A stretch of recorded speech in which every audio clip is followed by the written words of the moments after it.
Today we're going to talk about sustainable development, what it is, where it came from, and why it's important to know about it. If you're like the average person, you want nothing more than a clean environment to enjoy and pass along to future generations. You also know this is something most people can and do agree on.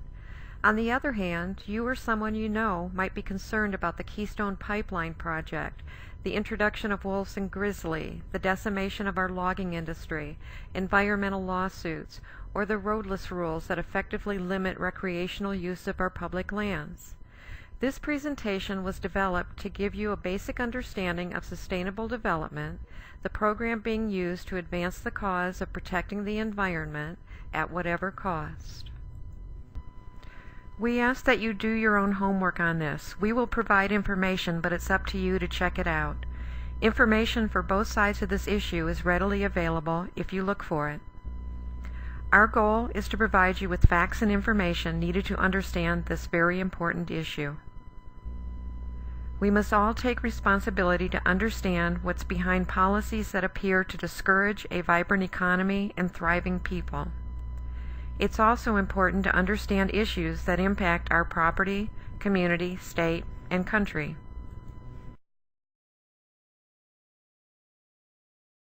This is our starting premise. Words really do matter.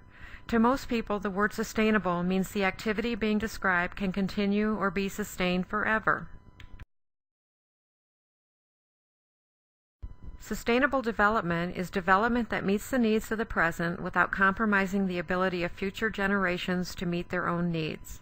Its very definition makes it a noble and worthwhile cause.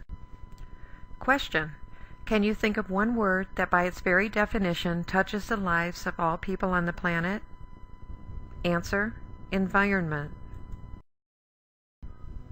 Environment is defined as all external factors influencing the life and activities of people, plants, and animals. The word sustainability wasn't used 20 years ago, but now it's part of our consciousness. Sustainable economy, sustainable communities, sustainable environment, sustainable businesses, sustainable energy, sustainable agriculture, sustainable whatever.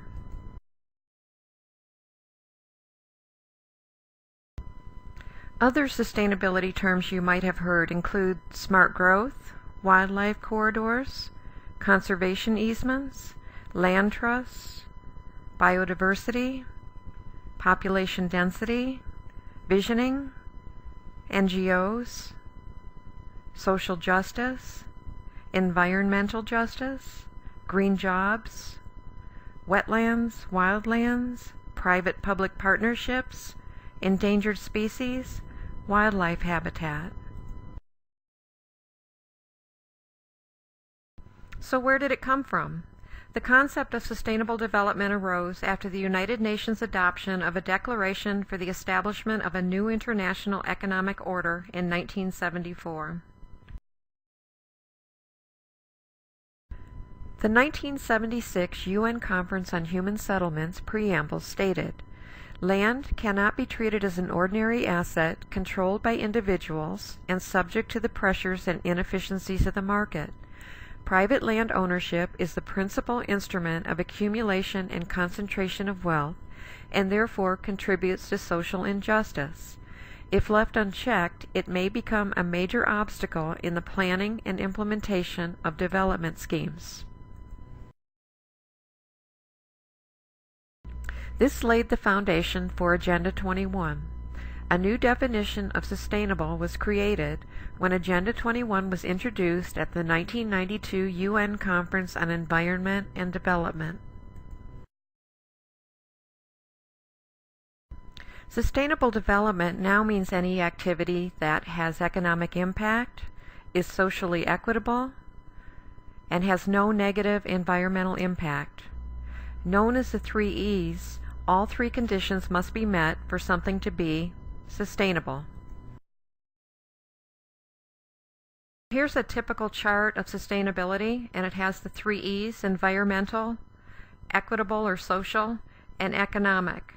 The areas in the outside of these circles are considered to be unsustainable, And only where the three circles intersect is it considered to be sustainable, and we'll talk a little bit more about that later. The Earth Summit Agenda 21 for Change is a 1992 document with 40 chapters that address virtually every aspect of life on the planet. It also includes policy recommendations UN member nations are expected to adopt. It explains that population, consumption, and technology are the driving forces of environmental change. It suggests ways to reduce wasteful and inefficient consumption patterns in some parts of the world, such as the United States, while encouraging increased but sustainable development in others.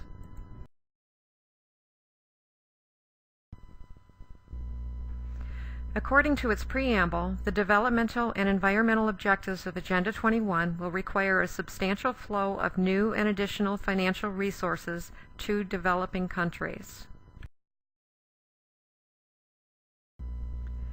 It's all-inclusive. Government and business leaders, unions, employees, scientists, educators, journalists, indigenous people, women, youth, and children all have roles to play. Communitarianism is the central core ideology of Agenda 21 and Sustainable Development. It's founded on the belief of the supremacy of the community over the individual. The individual becomes subservient to the needs of the greater good of society, in this case, the 3 E's.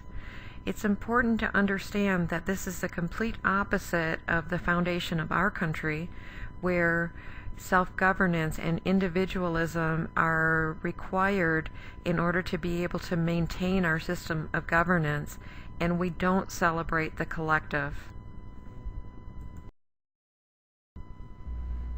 A few of Agenda 21's many land use recommendations include: population is to be redistributed according to land resources.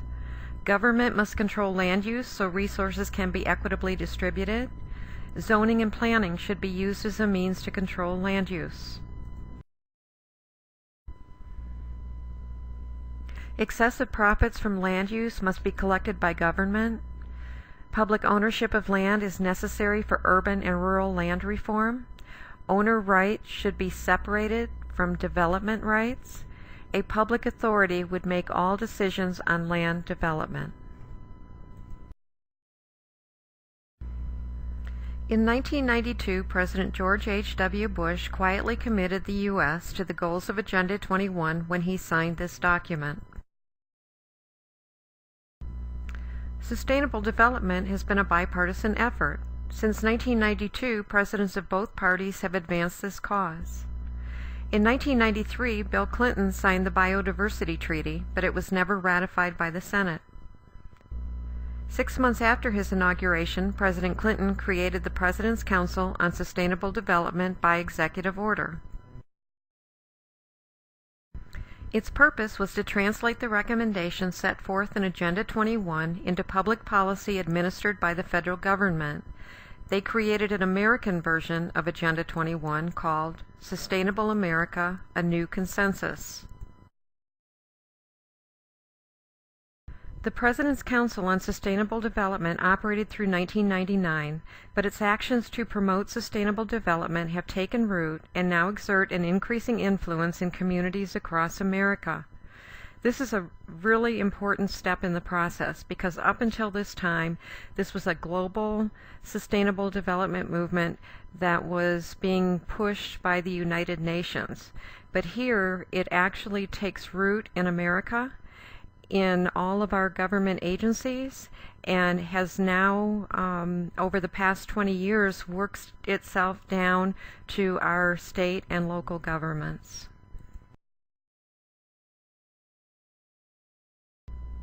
The 1990s saw an expansion of government control of land use. Federal government expanded 21 national monuments, designated 43 million acres of roadless areas, and appropriated millions in grants to state and local governments and land trusts for the purpose of acquiring more private property.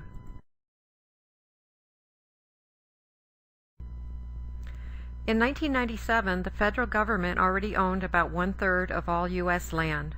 State and local governments owned another 10%.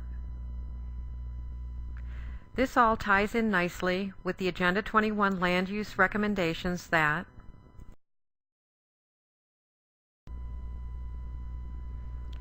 government must control land use so resources can be equitably distributed, and public ownership of land is necessary for urban and rural land reform. Here's a 2004 map of federal land as a percentage of total state land area, and Montana sits at 29.9%. And even though this map is a little dated, that's still the case. Federal control of our land is at about 30%, and the state owns an additional 10%. Some things that are important to note about this is that even though that percentage is not increasing at this point in time, some of this land is being redesignated as wilderness, which limits people's access to those lands and also subjects more and more of that land to the roadless rules, which also limits access. And you should consider that a lot of the federal controlled land falls in areas where our abundant natural resources lie, and by limiting our access to it, they're actually limiting access to those resources. By 2001, sustainable development was part of the regulatory makeup of every federal agency and had been signed onto by the U.S. Conference of Mayors, the National Governors Association, and several leagues of municipalities.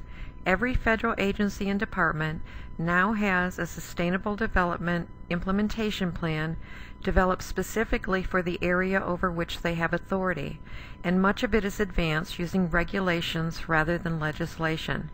In other words, the implementation of sustainable development in our country typically is working around our system of governance as laid out by the Constitution. An example is the EPA. They coordinate a smart growth network consisting of dozens of non-governmental organizations including American Planning Association, Conservation Fund, Natural Resources Defense Council, the Sierra Club. So what is an NGO, or non-governmental organization? It's an autonomous, non-profit, politically unaffiliated organization that advances a particular cause to the public. Donations are their lifeline. Funding comes from the government, UN, private trusts and philanthropies, individual donations, religious institutions, and other NGOs. They operate in a manner consistent with the objectives for which they receive funds and are only accountable to the group or government agency providing those funds. They promote social interests but have no accountability to the public. It's estimated that there are 13,000 sustainable development NGOs in the U.S. alone. What is ICLEI?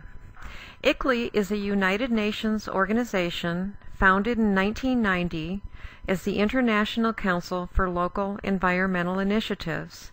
Their mission is to build, serve, and drive a movement of local governments to advance deep reductions in greenhouse gas emissions and achieve tangible improvements in local sustainability.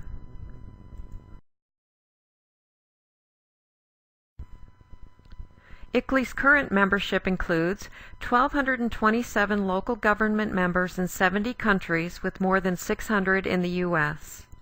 ICLEI USA includes cities, towns, and counties of all sizes from New York City and Los Angeles County to Dubuque, Iowa, and Arlington, Texas. Membership requires a commitment to climate protection and payment of annual dues based on population size.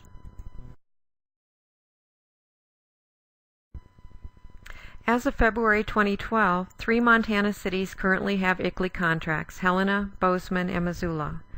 Many others are implementing sustainable development goals in their communities through the use of grants, i.e. the Orton Family Foundation grant in Polson. The American Planning Association partners with ICLEI in the implementation of sustainable development. This organization advances another plank of Agenda 21's land use recommendations, that zoning and planning should be used as a means to control land use.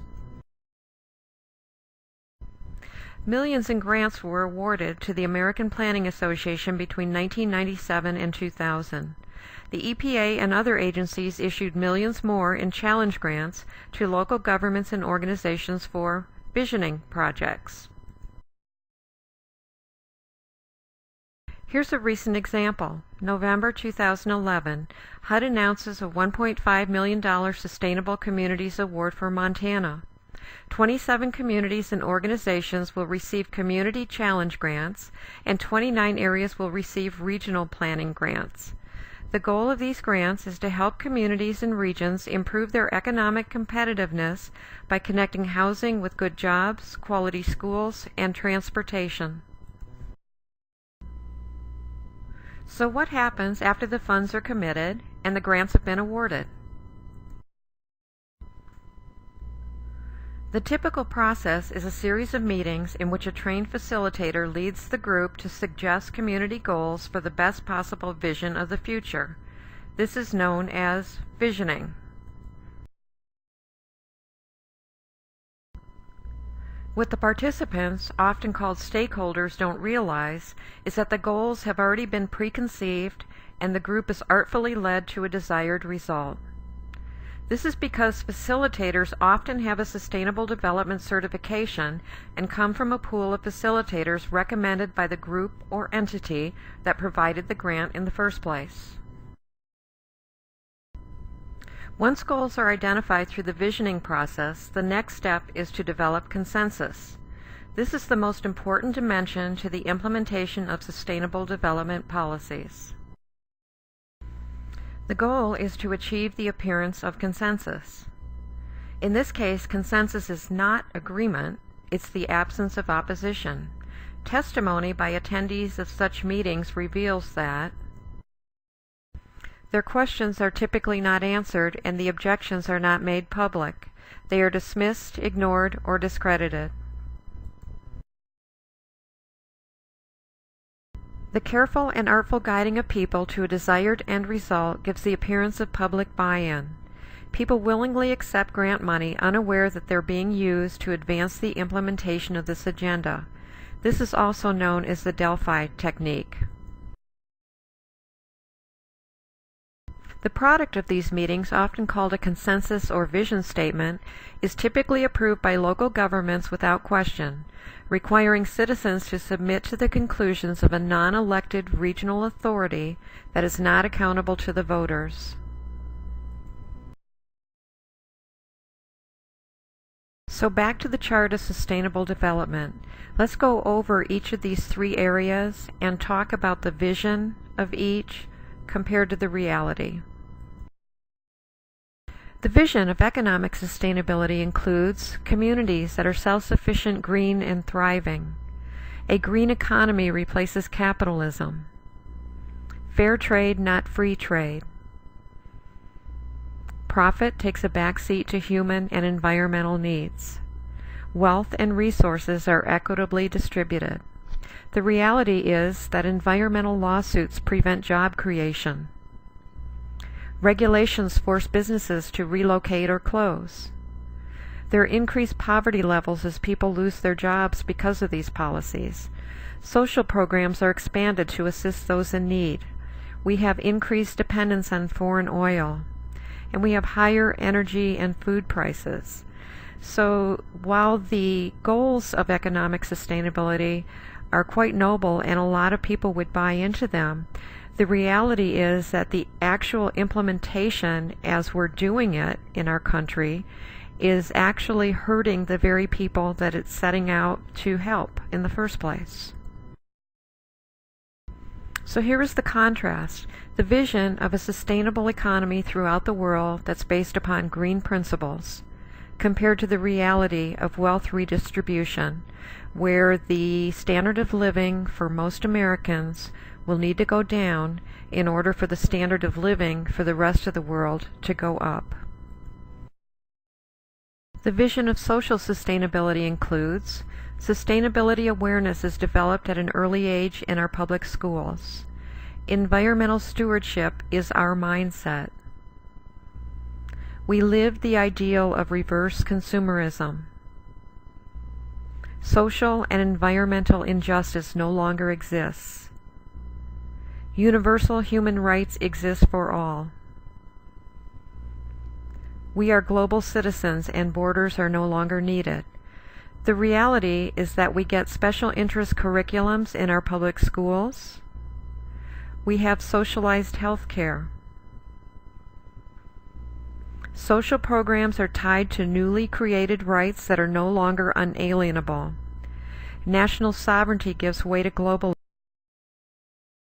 Political correctness stifles thought and opposition.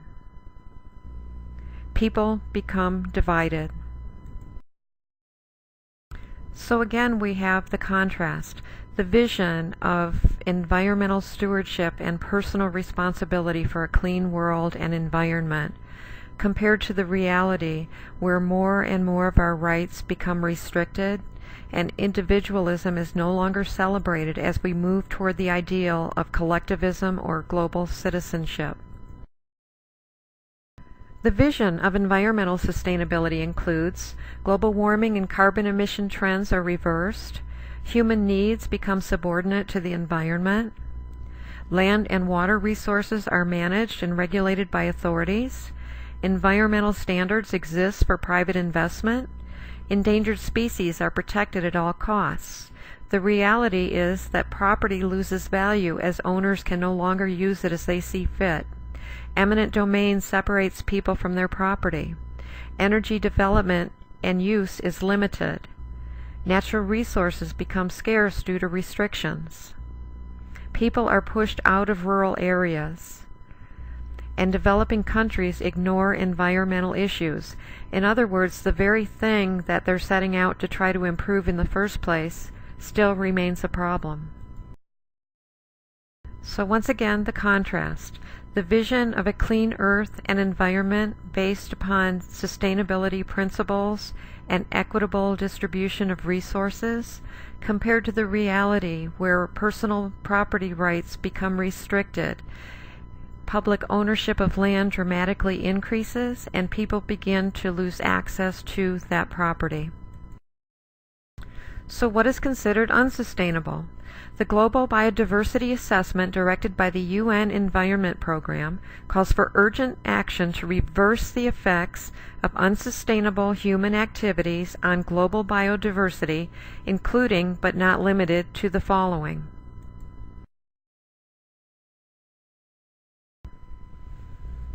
Pastures and grazing of livestock, disturbance of soil surfaces, agriculture, farmlands, rangelands, paved roads, highways, and rails, logging activities, harvesting of timber, fossil fuels used for machines, dams and reservoirs, inappropriate social structures, private property, population growth. In other words, most human activity is considered to be unsustainable. So a question that we should all be asking ourselves is, who makes the decisions about what's sustainable and what isn't? Is it an American bureaucrat? A United Nations bureaucrat? When you start thinking about the rules and regulations, the roadless rules, the reclamation of dams and reservoirs that we're seeing, you begin to put the pieces of the puzzle together and understand that sustainable development is all about reversing technology consumption and our way of life and putting us back into a time that's far in the distant past.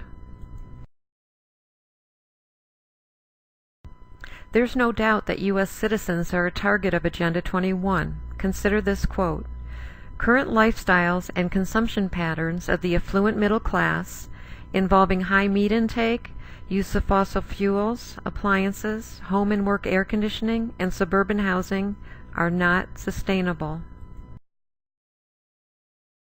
This is the Wildlands or Biodiversity Map, and I'd like to read the headlines on it to give you a feel for what this map is all about. As required by the UN Convention on Biological Diversity, Wildlands Project, UN and U.S. Man and Biosphere programs, and World Heritage Program, as a vital step in attaining sustainable development. This map was used in the United States Senate to stop the ratification of the Biodiversity Treaty that was signed by Bill Clinton in 1993. Now I'd like to point your attention to the Montana portion of this map. If you look up in the very northern border regions near Canada, you will see some areas designated as green. Those are considered to be normal use areas and are defined as places that people would be allowed to live in this scenario. The area that we live in is designated as red, which is a core reserve and corridor that would have little or no human use. And the yellow areas are considered to be buffer zones or connector zones that have highly regulated use. So when you look at this map, you're looking at where sustainable development would like to take us. The question then becomes, is this something that will happen in our lifetimes? And the answer to that question, I really don't know. But if you think about the significant developments that have been made over the last 20 years in terms of defining huge swaths of lands as wildlands projects or wildlife corridors or wetlands, etc., it's easy to see that a tremendous amount of progress has been made in moving us in that direction. The Crown of the Continent is another sustainable development program that you should be aware of. The University of Montana is heavily involved in this project, whose goals are to implement sustainable development principles and practices throughout the region. And here is a map of the Crown of the Continent ecosystem, and you can see that it extends from British Columbia and Alberta across international boundaries into the U.S., and the towns of Eureka, Whitefish, Kalispell, Polson, and Browning are all part of this very large ecosystem. The Yellowstone to Yukon project, also known as Y2Y, is part of a similar initiative. Hundreds of groups and agencies are involved in establishing sustainable development goals covering the area of land from Yellowstone Park all the way up to the Yukon. And if you look down at the U.S. portion of the map, you can see a big chunk of Montana, nearly all of Idaho, a portion of western Wyoming, parts of Washington and Oregon are part of this initiative. So back to our original premise, words really do matter. When you couple the word sustainable with the word development and then tie it to the environment, most people will willingly support such a cause. By using words that convey a good message that most people agree with, this movement is successfully implemented into every level of government in America without people ever realizing that it's happened or what it really means. Now that people are increasingly aware of the terms Sustainable Development, ICLEI, and Agenda 21, groups are changing their message and the terminology they use. ICLEI changed its name from International Council of Local Environmental Initiatives to Local Government Environmental Initiatives. The American Planning Association recommends that planners use different terms in its glossary for the public, stating, opponents argue that sustainable development adversely affects rights and freedoms as well as local control. Planners should frame discussions about sustainability, regionalism, livability in a way that emphasizes job creation, lowering housing and transportation costs, and using limited public funds more wisely. Keeping that in mind, let's look back at an earlier slide. This is the HUD announcement. The goal of these grants is to help communities and regions improve their economic competitiveness by connecting housing with good jobs, quality schools, and transportation. This is how it's being sold to the American people.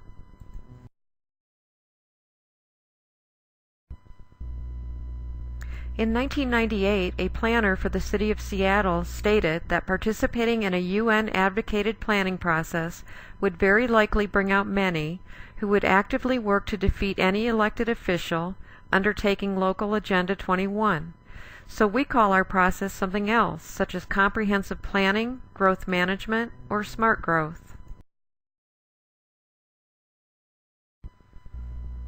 For the record, smart growth is centralized control of every aspect of urban life: energy and water use, housing, population control, public health, dietary regimens, resources, recycling, social justice, education, waste management, transportation, air quality, business, and economic activity. Please note, the Orton Family Foundation, grantor of the $100,000 grant in Polson, is listed on the EPA website as a smart growth resource.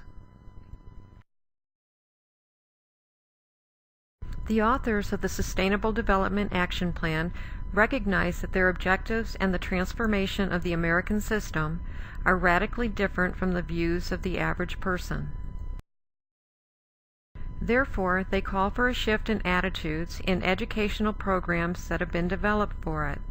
Individual human wants, needs, and desires are to be conformed to the views and dictates of planners. Let that sink in for a moment. We hadn't heard about sustainable development 20 years ago, and now it's everywhere. How successful do you think this program has been in shifting our culture and our mindset?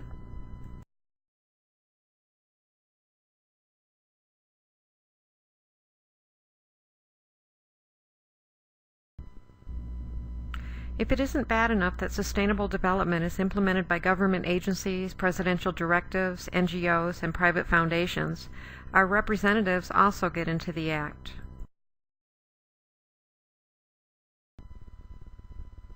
Max Baucus introduced the Environmental Justice Act into the Senate in 1993. It became law in 1994. John Tester introduced S. 1470, known as the Forest Jobs and Recreation Act of 2009. It hasn't passed yet, but several attempts have been made to sneak it into other bills. Max Baucus recently sponsored the Rocky Mountain Front Wilderness Bill. Currently, the status is that it has not yet been passed. Caution. We must watch out for and oppose legislation that is marketed to add green jobs. Our representatives seem to think if you throw the word jobs at something, that it will stick and that the American people will like it, but we need to understand what strings are attached to the legislation. We must oppose legislation that attempts to redefine large swaths of land into wilderness or some other designation, or legislation that removes local control of Montana land away from Montanans and into the hands of the federal government. So why does it matter? The use of public-private partnerships between local governments and private organizations circumvents the legislative process in the Constitution. It masks the true goals and agenda of sustainable development from the people. People can no longer use their land as they see fit, but must continue to pay property taxes on it.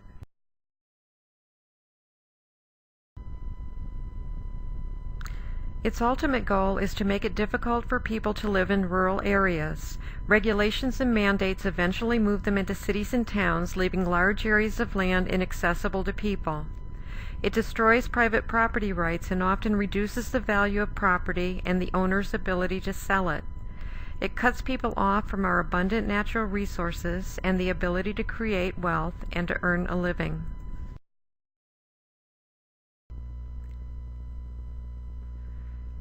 It wraps itself in noble goals and warm and fuzzy phrases so people willingly accept the agenda being carried out. It uses local planning and zoning and our trusted elected officials to advance its objectives. It redistributes the wealth of our nation to developing countries, thereby reducing our own standard of living. Humans are considered detrimental to the environment. Population reduction is also an objective of this program. A sustainability board will ultimately make decisions on resource allocation, including energy, services, healthcare, and even water. Higher food and energy prices due to sustainability limitations on resources will impact your ability to prosper. People will ultimately be forced into public or other designated modes of transportation. Roads and rails will be closed or rerouted for this purpose. By placing restrictions on land use and water, how much you are allowed to harvest from your land or farm will be limited. Ironically, most people involved with the process have never heard of Agenda 21 or Sustainable America. They just think they're doing something good for their community.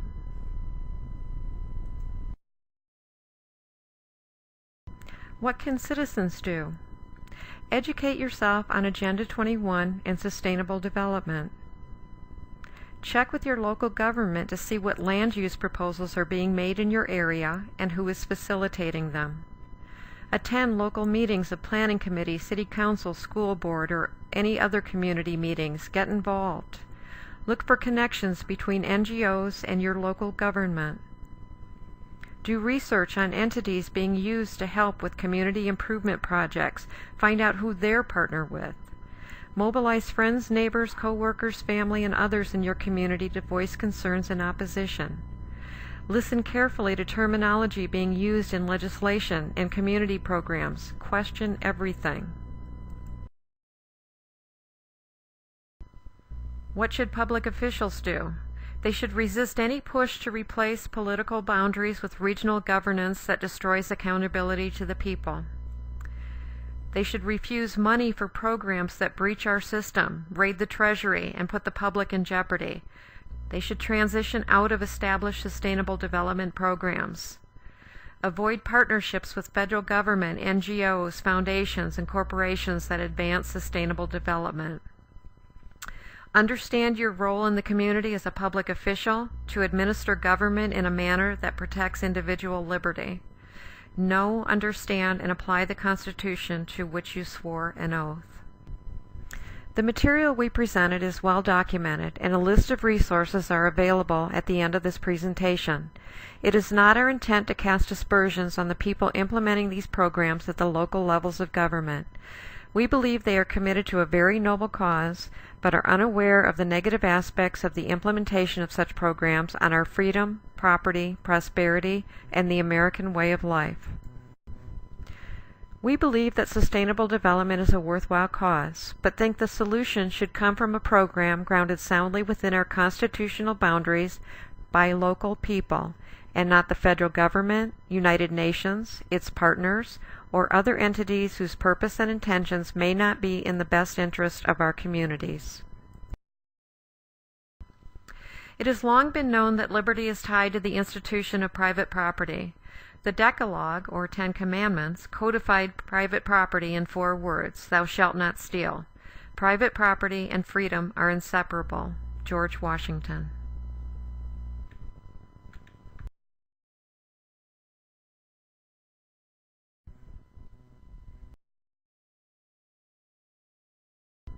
Does anyone have any questions?